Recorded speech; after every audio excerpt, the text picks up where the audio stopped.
what do, Zunkers, and welcome back to another news video, where today we are going to be talking about a subject that I ain't seen many people talk about, and I think it needs to be talked about, and that is Torture Freddy.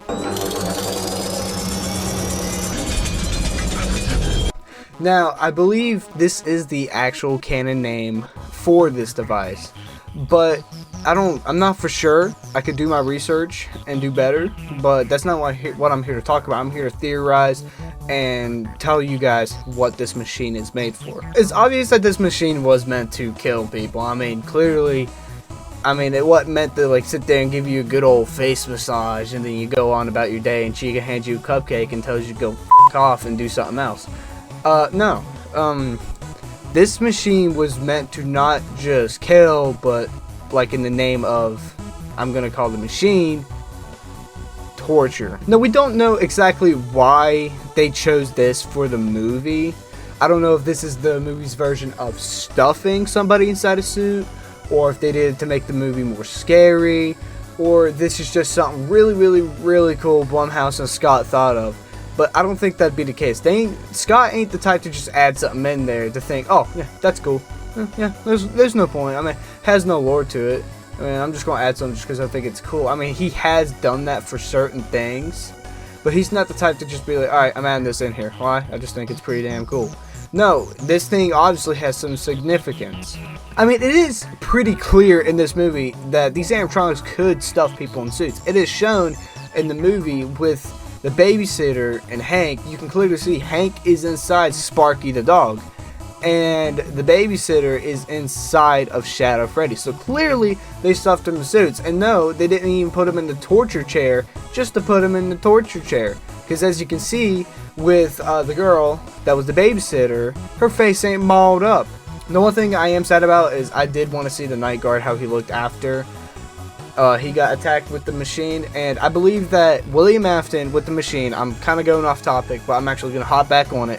I believe William Afton, when it came to this machine, I feel like he told him every night guard is a bad guy. You need to put them in this machine so you can feel better or something, because he is misleading them and guilt tripping them and all sorts of bad things. He's using them, and the reason why I think he wants the night guards in that chair is I think this movie actually has something to play with Remnant. Now, I know in previous games that Remnant was a big part of the FNAF lore, or as Matt would say, the lore! But I actually believe that Remnant is part of this movie, because if it had nothing to do with this movie and Remnant was nothing and, they just died just to possess the suits, clearly William knows about Remnant of some kind, because whenever you could see him getting spring locked, he's sitting there, he's dying. He could have just laid there and died and just bled out and just died in less pain. But he said, no, screw that. He grabbed his mask and he said his iconic line, "I always come back." After that was said, he put on the mask and let the pain sink in. It got a hold of him. I'm sure it screwed his whole face up.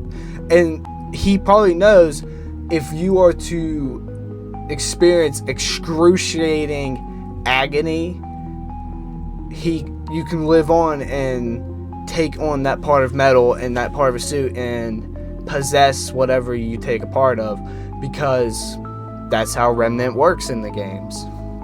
And I believe that is how it works in the movies too. So I believe the reason why they're not getting stuffed in the suits, because in the movie, he don't have that many suits to do this with. He don't. And the suits, they're just gonna crush your ribs and your arms, and then, well, that's it. You're dead. But you won't move on to possess the suit. This mask, I believe, is to experiment with Remnant to see if it attached itself to the metal. That's why in the movie this machine is so freaking brutal. But the whole point is so they experience agony, they experience fear, And I'm sure those kids experienced agony and fear when Afton got a hold of them. That's why I believe he uses such a cruel device. And the thing is, it's not like you can move around and like avoid certain spots. No, you're locked in. You're there. Can't move your arms. You're stuck. There's nothing you can do. You're strapped from your chest. You can't move. You're in there. So I do believe that this machine is definitely more than what it seems to be. So I believe that Scott put this machine in there. And I know they're going to talk about it in the second movie. And like, I believe Vanessa is going to talk about this machine in the second movie and explain why he made such a torturous, nasty device. So long story short, the whole point of Torture Freddy is he's there to give the night guards complete fear and agony, which is what Remnant is born from. It's not like he just wants to be like, oh, okay, you look like a nice guy. You have wife and kids and a dog and a cat and you have a nice house. Come to my establishment and watch it for the night just so I can kill you for fun. I'm bored. Being a career counselor ain't much. But he's clearly using this machine to experiment and to see how life can attach and possess things. Because in the games, it's clear. He made these Funtime animatronics to kill, and not just to kill any ordinary way. Funtime Freddy, he can boil people alive, he can electrocute them, let them starve to death. He can do so much, and it's horrific. I don't know how happy y'all are going to be with this video. I had to make a quick video. I am beat. I'm tired. My hair's a mess, as you can see. But if you do like it, hit the like button and the subscribe button with post notifications so you know every single time I upload. Honestly, I like doing these news videos. They're fun, but I really like doing my gaming videos more. So if you do see this and you come across my channel, check out my gaming videos. Those are really interesting. This is my passion. I would love to make this my job. I love this stuff, man. If I can make this my job, I would do it absolutely. I just need y'all's help. So if you guys absolutely love this video, give it a like, show it some love, and subscribe and hit the post notifications, refer it to a friend. And I'll see you dudes in the next video. Goodbye.